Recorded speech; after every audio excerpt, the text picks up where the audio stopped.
हरे श्री गुरु पवन पुरपति पाहि मां पाहि दशकं 99 மூன்றாவது ஸ்லோகம்.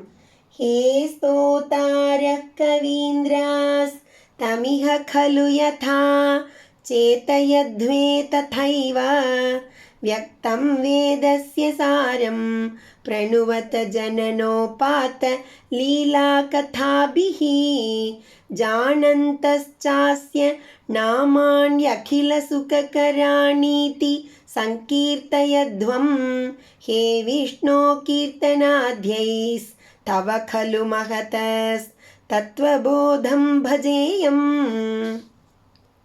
हे स्तोतारः कवीन्द्राः तं इह खलु यथा चेतयध्वे तथा एव व्यक्तं वेदस्य सारं प्रणुवत जनन उपात लीलाकथाभिः जानन्तः च अस्य नामानि अखिलसुखकराणि इति संकीर्तयध्वं हे विष्णो कीर्तनाद्यैः तव खलु महतः तत्त्वबोधं भजेयम्.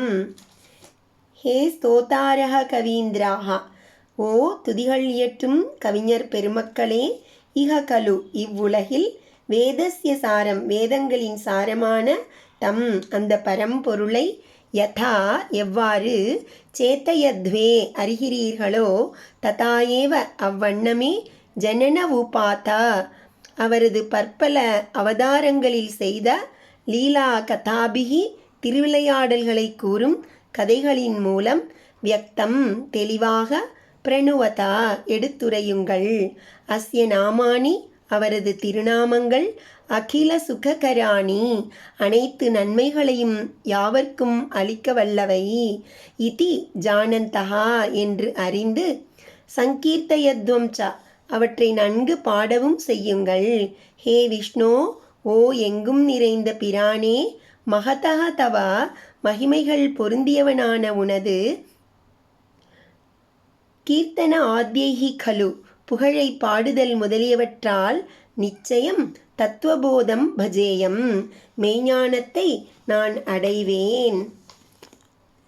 துதிபாடும் கவீஸ்வரர்களே, வேதத்தின் சாரமான அந்த பகவானை எப்படி நீங்கள் தியானிக்கிறீர்களோ அப்படியே வெளிப்படையாக காட்சியளிக்கும் அவரை இங்கு அவதரித்து அருளிய லீலைகளின் கதைகளை வர்ணித்து நன்கு துதிப்பாடுங்கள்.